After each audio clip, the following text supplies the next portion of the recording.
নমস্কার, জয়শ্রী গণেশ। আশা রাখি আপনারা প্রত্যেকে ভালো আছেন আর ভালো থাকতে হবে। ভালো থাকার জন্যই কিন্তু এত কিছু, তাই ভালো থাকাটা সবার প্রথমে দরকার।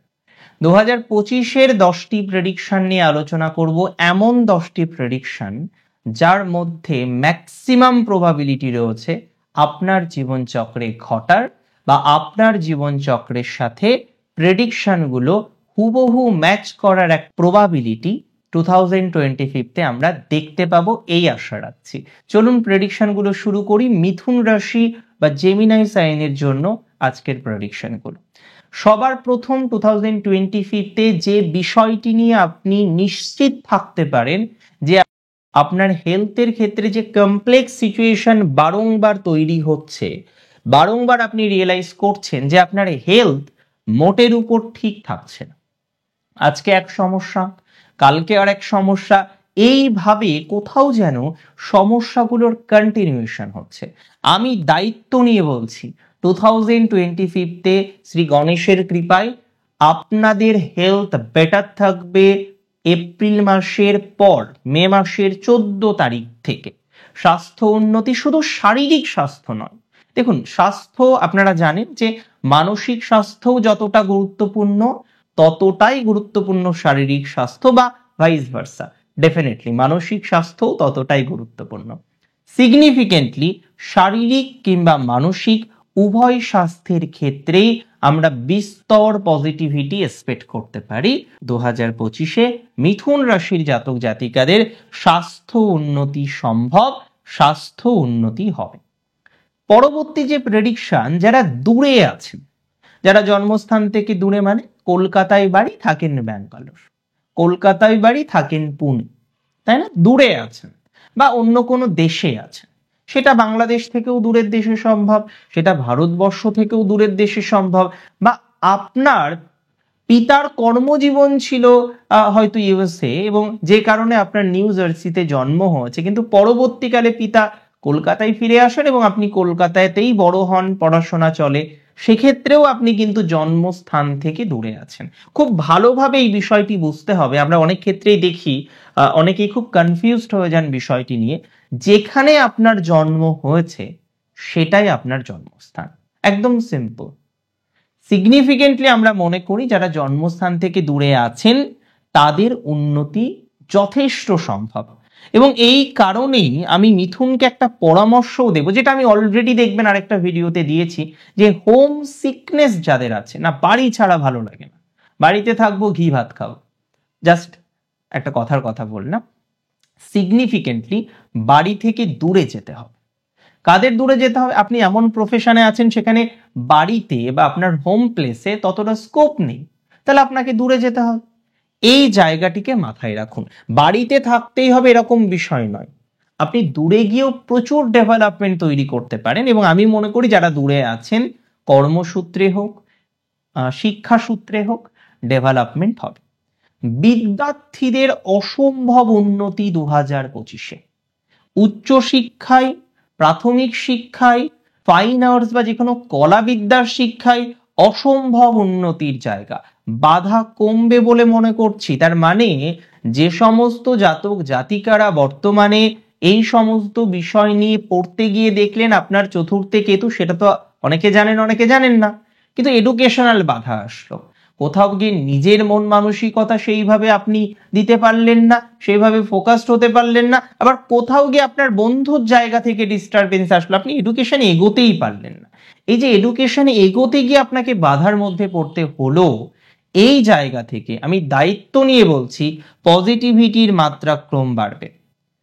এর পরের যে প্রেডিকশন, ব্যয় প্রবণতা কিন্তু কমতে চলেছে, খরচের প্রবণতা, ইনভেস্টমেন্টের প্রবণতা, যেটা আমাদের মাঝখানে দেখছিলাম অতিরিক্ত বেশি, না এবার ইনভেস্ট করতেই হবে, একটা খরচ করতেই হবে, এরকম মেন্টালিটি তৈরি হয়েছিল, and that is very practical.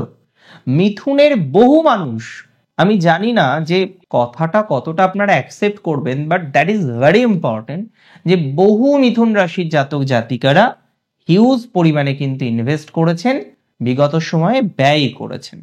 তবে পরিশ্রম যত বাড়বে, যেহেতু 10th স্যাটার্ন থাকবে, আপনি যত হার্ডওয়ার্ক করবেন, যত পরিশ্রমকে বাড়াতে পারবেন, তত লাভ কিন্তু আপনার বাড়বে। আমি অনেকটা সিওরিটি আপনাকে দিচ্ছি যে পরিশ্রম যত বেশি বৃদ্ধি করতে পারবেন, আপনার বাধা জীবনচক্রে ততটা কমবে, আপনার কর্মজীবনে ততটা সাকসেস আসবে, আপনার প্রফেশনাল লাইফে ততটা লাভ হবে। And that is very sure, take my surety for that, যে 2025-তে মিথুনের 10th স্যাটার্নের অবস্থানের কারণে পরিশ্রম যত বেশি বৃদ্ধি করবেন, ঠকবেন না, ডেভেলপড হবে, শিওরিটি দিচ্ছে আপনাকে।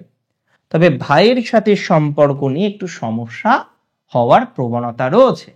অনেক ক্ষেত্রে দেখবো ভাইয়ের সাথে সম্পর্কের জায়গায় ডিস্টারবেন্স হলো, পারিবারিক কিছু শত্রুতা তৈরি হওয়ার মতো অবকাশও কিন্তু মিথুনের তৈরি হতে পারে।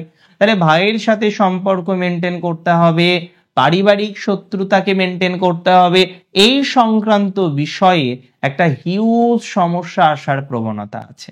তবে এটাকে চেষ্টা করতে হবে নিয়ন্ত্রণ করা। বিশ্বাস করে কোথাও সই করবেন না, বিশ্বাস করে কোনো এগ্রিমেন্ট হবে না, যা হবে লজিক্যাল, এথিক্যাল। কোন রকম ইলিগাল বিষয়ে যাওয়ার চেষ্টাও করবেন না, যদিও আমি জানি আপনারা যান না, তবু আমি বলে দিলাম যাওয়ার চেষ্টাটুকুও করবেন না। ডেভেলপমেন্ট আছে, মিথুনের প্রভূত ডেভেলপমেন্ট 2025-তে হবে। তবে পরিবার, ভাই, বন্ধু সম্পর্ক, এই জায়গা থেকে সচেতন থাকুন। চাকরি জীবন মধ্যম, চাকরিতে উন্নতি আছে পরিশ্রমের মাধ্যমে, খাটতে হবে বেশি, মুনাফা কিছু কিছু ক্ষেত্রে কম আসবে, বাট গ্রোথ আছে, ডেভেলপমেন্ট আছে, সাপোর্ট মিলবে। প্রবলেম হলো সেলফ প্রফেশনে। সেলফ প্রফেশনে যেটা প্রাথমিক পর্যায়ে হতে পারে, একটা হালকা এনার্জি লস হতে পারে, ঠিক মে মাসের পরে দেখবেন সেলফ প্রফেশন একদম দৌড়চ্ছে, অনেকটা ডেভেলপড হচ্ছে। সেলফ প্রফেশন এবং ব্যবসায় 2025-তে মিথুন সবার থেকে এগিয়ে থাকবে, অন্তত চাকরি জীবন থেকে, যারা চাকরিজীবী আছেন তাদের থেকেও ব্যবসা বা সেলফ প্রফেশন অর্থাৎ স্বনিয়ন্ত্রিত পেশার মাধ্যমে মিথুনের সাকসেস রেট বাড়বে, মিথুনের গ্রোথ অনেকটা বাড়তে পারে, এবং এটা নিয়ে কোনো ডাউট আমার নেই। দাম্পত্য জীবনে সুখ বৃদ্ধির সম্ভাবনা, অনেকেই আছেন দাম্পত্য প্রবলেম নিয়ে আছেন, ভুল বোঝাবুঝি হয়, মাঝে মাঝে একটা মিসআন্ডারস্ট্যান্ডিং এর জায়গা তৈরি হয়। আমি অনেকটা সিওরিটি আপনাকে প্রদান করছি, মিথুন রাশির যে সমস্ত জাতক জাতিকাদের দাম্পত্য জীবনে প্রবলেম আছে, ভগবান যেন এটাই করেন যে কারোর প্রবলেম না থাক, তবে যাদের প্রবলেম আছে তাদের কিন্তু দাম্পত্যে সুখ বৃদ্ধির সম্ভাবনা প্রবল। এবং আমি মনে করি সন্তান ভাগ্য বেটার, সন্তান ভাগ্য নিয়ে সাপোর্ট পাওয়া যাবে। অনেকের এই সময়ে কনসিভ হওয়া, অনেক মায়েদের এই সময়ে স্বপ্ন পূরণ হওয়ার একটা জায়গা আমরা দেখতে পারবো। মোটের উপর সন্তান ভাগ্য নিয়ে মিথুনের টেনশন কিন্তু মিনিমাইজ হয়ে যাবে। সম্পর্ক সন্তানের সাথে ভালো হওয়া, যে কোনো বন্ডিং রিলেশনশিপ ভালো হওয়ার প্রবণতা বাড়বে।